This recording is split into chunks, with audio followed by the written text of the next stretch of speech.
Hey guys, what's up? So I'm finally ready to talk about the Vita.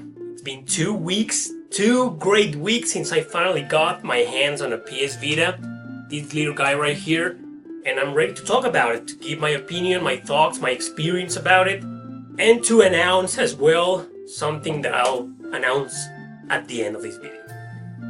Okay, so it's been awesome. It's been awesome, guys. The PS Vita, I just love it. I love it. And I encourage everyone out there to get their hands on a PS Vita, especially because of its gigantic and amazing library of JRPGs. I can't believe it. There's just too many of them in this thing, in this black box here. So, okay, what do I think about it? My experience with the Vita. I have like 1 or 2 negative things to say and like 1,000 other positive things to say. So I'm gonna start with the first negative things to get that out of the way. I think the PS Vita is an awesome console, and obviously like everything else, it's just not perfect. It has its flaws and whatnot.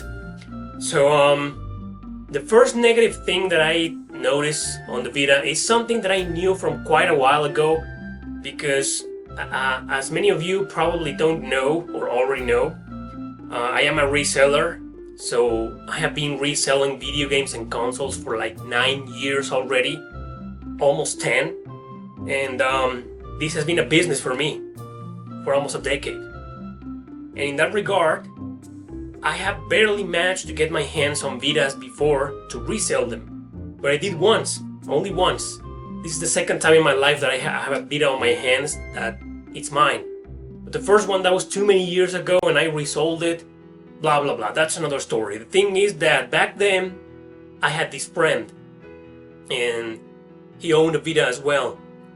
So when I got that Vita, that was like 6 years, no, like 5 years ago or so, 4 or 5 years ago, we both noticed the same problem. And that is that the Vita has its own original memory cards. I think that's a problem because they're too damn expensive nowadays. And as far as I'm concerned, they have always been expensive. I mean, a random micro SD or a random memory card or whatever, I mean, you pay, I don't know, $5, maybe $10, 15, 20 perhaps for, I don't know, 128 gigabytes. But with the fucking Vita, an 8 gigabyte memory card is like $50. And I'm serious, a 16 gigabyte memory card is $50, man. Wow. Well, fortunately, Sony did this thing in which you can put another memory card. Not exactly a memory card, but like an adapter. So everybody did that. Everybody who has a hacked PS Vita, like me, probably did that. So I went ahead and bought an adapter. It's called SD2 Vita or S2D Vita, I don't remember. And I bought a 32 gigabyte micro SD. And now I can just save the games. So why is this a problem? If you don't own a Vita, or if you don't know about this, you might be wondering, what's wrong? I mean, okay, they're expensive, but what else? The thing is that I don't know if this is the same situation when you use original games. I have no idea yet. But when you have a hacked PS Vita, and you only have an 8 gigabyte memory card, you can only download so many games, because most games, especially JRPGs, they're all like 1.5 gigabytes or 2 or 3 gigabytes. So you can only download, I don't know, 5 games. And that's okay for a while. That's okay. You think, okay, this might be like the PSP. I just download the game, put it on the memory card, play it, finish it, and then remove it, right? This is what happened with the R4 for the Nintendo DS and the memory card for the PSP. But the huge difference between those two consoles and this is that you download directly from something called the Free Shop or the PKJE, I don't remember the name of the hacked program. to download games. I mean, you don't download them from your computer, like ROMs, for example, and then put them on your memory card and then here. You don't do that. You download them directly from here. That means that you download the whole thing as a whole. I don't know if you understand me, but you put it on your memory card, it's there, you can play the game, but if you want to delete that game or take it out to download another one, you have to delete everything, including your save file. That's bullshit, right? But anyways, that's by far, so far, I mean, the only negative aspect I see on the Vita. There's another one, but I think this is one of those negative, but at the same time positive traits of the Vita. And that is that around 60 or 70% of its catalog, of its library, video game library, not just JRPGs, all of those games also came out for the PS3, for the PS4, or for the Switch, or for the 3DS, or whatever, for PC, especially for PC. So that takes a little appeal away from the Vita to many gamers. Not to me. Which is why I think this is at the same time a negative and at the same time a positive aspect. To me it's more positive because I don't have a PS4, I don't have a Switch, I do have a 3DS, but I don't play games on PC unless they're old emulators like the Game Boy Advance or Super Nintendo. So this is good for me because, for example, I can finally play The Legend of Heroes Trails of Cold Steel here. Whereas in the PS3, I do have a PS3, but I don't own those games. I have to buy them on a physical copy or a digital copy, or I can just hack my PS3. But I don't want to do that, and I don't want to get into that topic for now. That's too long to explain. The thing is that I believe it's positive, mostly positive than negative. But a lot of gamers think it's negative. Like, what's the appeal? I mean, it has so little, very few exclusives to the Vita. Well, they probably don't know about limited run games because those guys have a lot of exclusives, including a lot of indie games, indie JRPGs, and a long, big, etc. But I don't know, it's just something that's negative and positive at the same time. So that's it. That's pretty much the only negative stuff I have to say about the Vita. Now, for the positive stuff, first of all, well, I already said it's awesome.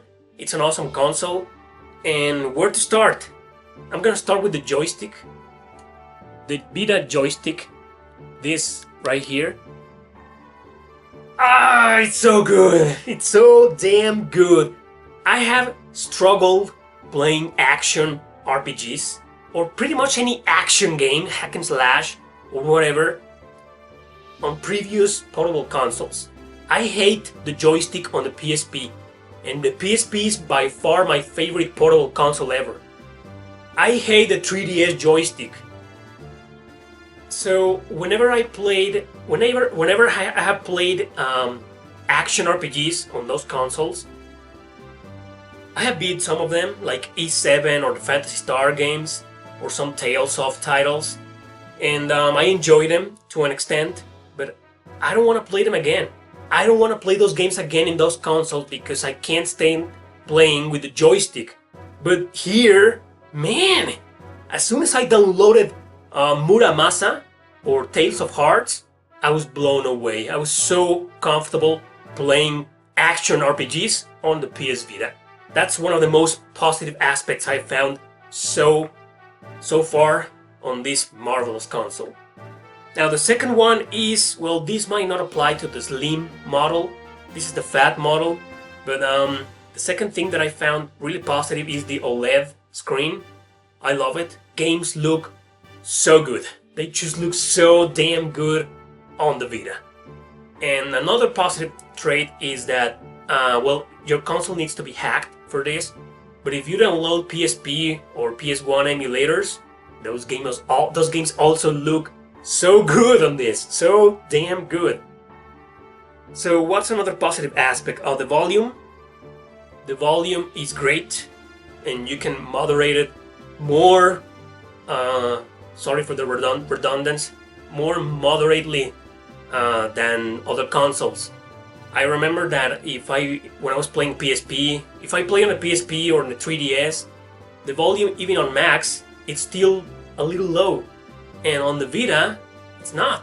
I mean, there can be noise out there, outside your house on the street, or somebody watching TV next to you, and you'll be fine because it has great volume.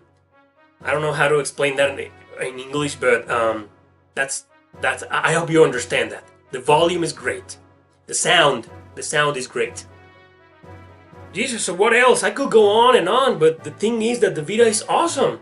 So the last positive thing that I have to say about this, or I could just make a 1-hour video about how cool the Vita is that I already said at the beginning, the JRPG library. The video game library, I don't know that much. I have 2 friends who have said that they are a little disappointed on the library because of what I said before about the exclusives and all that stuff. But to me, as an RP gamer, this is amazing, man! It has a lot of JRPGs. So it has a very, very, very strong JRPG library. Not as strong as the PS2, but this could easily compete with the PSP or the Nintendo DS. Those 2 portable consoles have a lot of JRPGs. I pretty much talked about those consoles a lot in this channel. And I'm so happy to announce that I'll be making anytime soon videos about the Vita. Hidden gems, unknown, best of, etc. So what's next? The big announcement I left for the end is precisely that. Very, very soon I might publish, upload my very first hidden gems for the PS Vita video. Yes. I don't want to tell you, I don't want to spoil anything for you, so I'm not going to tell you the exact date, but it'll be very, very soon. Very soon. So, what I've been playing in the Vita? What have I been playing in this console? Obviously JRPGs, but what kind? When I made the first video, a lot of you recommended a lot of games to me. I strongly appreciate that because it helped me a lot on my search, on my quest to build Hidden Gems Top 10. I say this because this might disappoint you a little, but I haven't been playing any of the mainstream games. I played Muramasa for like 2 hours. I played Tales of Hearts for like half an hour. I haven't played Trails of Cold Steel games. I haven't played any mainstream RPGs. Why? Because I've been focusing on the hidden gems. I've been trying to dig deeper and deeper into this fantastic library to play these awesome gems that a lot of people are not familiar with. So I've been focusing on that to build the next video, which will be the hidden gems for the PS Vita. So maybe when I'm done with the hidden gems or the unknown or whatever, I might start playing the mainstream library, including Trails of Cold Steel. I know a lot of you want me to play those games. So that's it, guys, that's it. Very, very, very soon you might see the hidden gems video.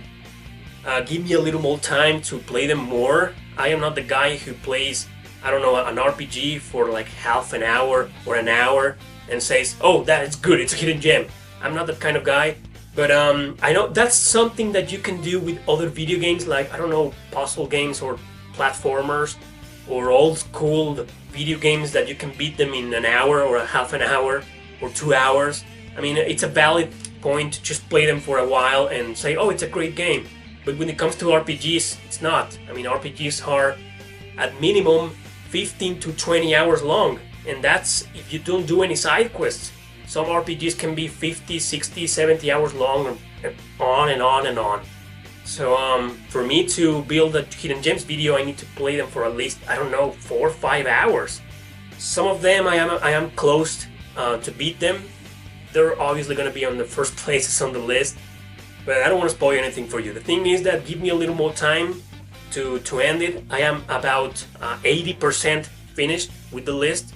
I need to play some games a little bit more, and I need to finish some others before that video. But it will be very, very soon. Don't worry about it. I promise you that. The Vita is awesome. Get it? If you don't have a Vita, you don't know what you're missing. That's it, guys. Thank you guys for watching. Don't forget to subscribe and share this video with your friends. See you next time.